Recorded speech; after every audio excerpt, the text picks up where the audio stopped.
Hello everybody, welcome back, and we are going to finish chapter 16, the conclusion of Otherwise Known as Sheila the Great by Judy Blume. This last chapter, in chapter 15, Sheila finally passed her swimming test, and even more important, she was able to prove to herself that she could do something if she put in the effort and tried, and really kind of just get over the fear of whatever the obstacle was. And she worked very hard, and I give her a lot of credit for conquering her fear and actually proving something to herself. So let's see how the story ends up. I wonder, can you guess? I don't know. Well, let's see. Chapter 16. Next week we are going home. Our summer in Tarrytown is practically over. In some ways, I am glad. Such as, I won't have to listen for the Headless Horseman anymore. But in other ways, I'm sorry. I will really miss Mouse. She's promised to tell Bobby Egren that I never touched any of his models. But just in case he doesn't believe her and decides to get me, Mouse will say I've gone to Australia and won't be back. I'll visit you in the city, Mouse said, and next summer, maybe you'll come back to Tarrytown. But next summer, we're going to Disneyland, I told her. You're really going? She asked. Well, we're thinking about it. At least I am. Well, then I'll think about it too, Mouse said, and maybe we can go together. Now that's a really good idea, I said. Me and Mouse would love to be around when Libby says goodbye to Hank Crane. She is the star of his new movie. It's all about a girl who sees everything upside down. Libby had to learn to stand on her head to get the feel of the part. She says someday Hank will be very famous and we will all be able to say we knew him when. Mouse and I don't believe her. Mom got the idea of having a farewell to Tarrytown party. She told us about it after supper tonight. Daddy said, well, that sounds like fun. Can I invite Mouse? I asked. Of course, Mom said. We'll have the whole Ellis family. Then Libby asked, well, can I invite Hank and Mary Ann Markman?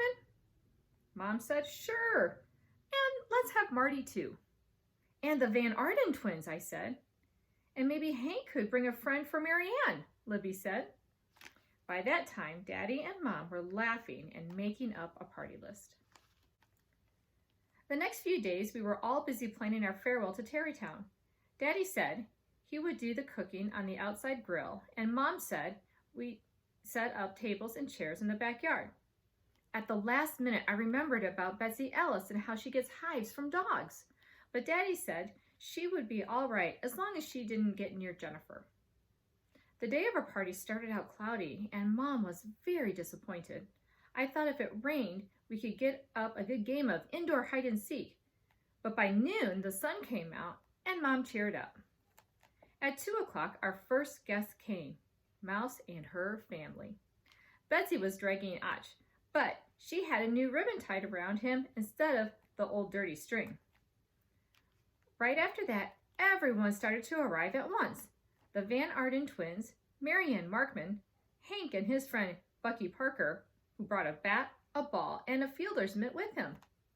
Marty came last, and for a minute I didn't recognize him. It was the first time I saw him in clothes instead of a bathing suit. We spent the afternoon eating hamburgers, hot dogs, barbecued chicken, and a bunch of stuff to go with it. Everyone took turn at the grill, so Daddy didn't have to cook the whole time.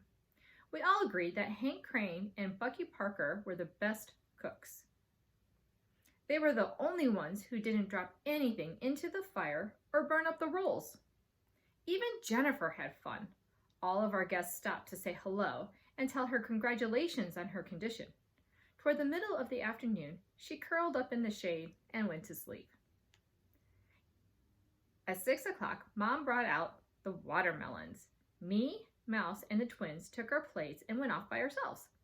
When we finished eating, Mouse said, now take 3 pits and stick them to your foreheads. Then give each pit a boy's name, and the one that stays on longest is the boy you'll marry.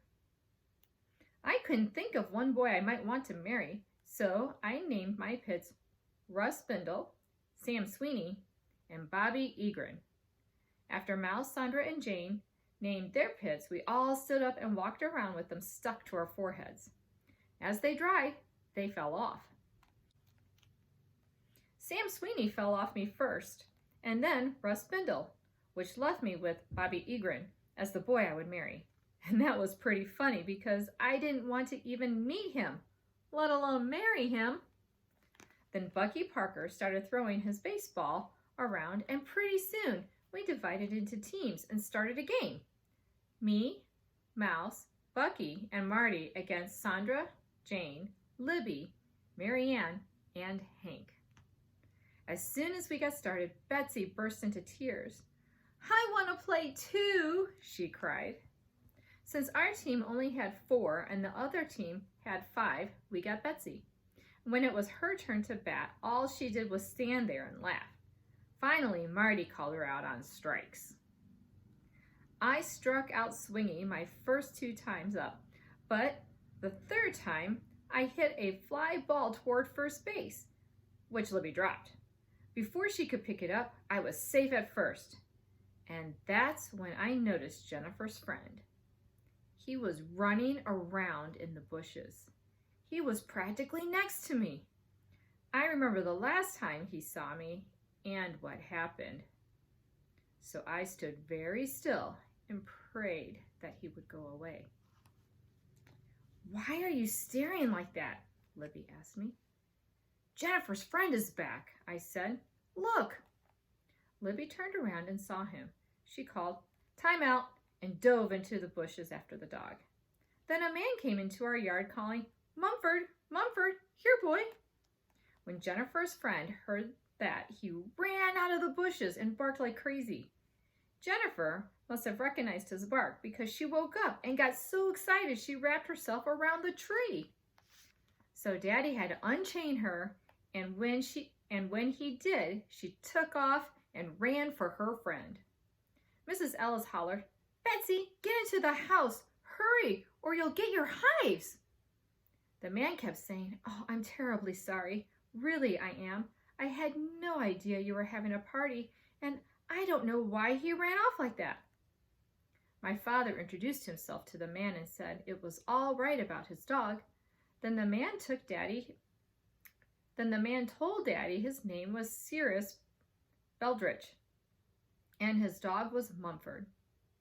Mom gave Mr. Beldrich a big piece of watermelon and told him that Jennifer is going to be a mother and that Mumford is the father.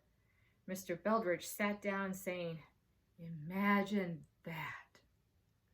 While he ate his watermelon, Jennifer and Mumford sniffed each other. Mouse said, "Well, now the Egrins won't have any trouble naming the puppies. They can make up combinations of Jennifer and Mumford.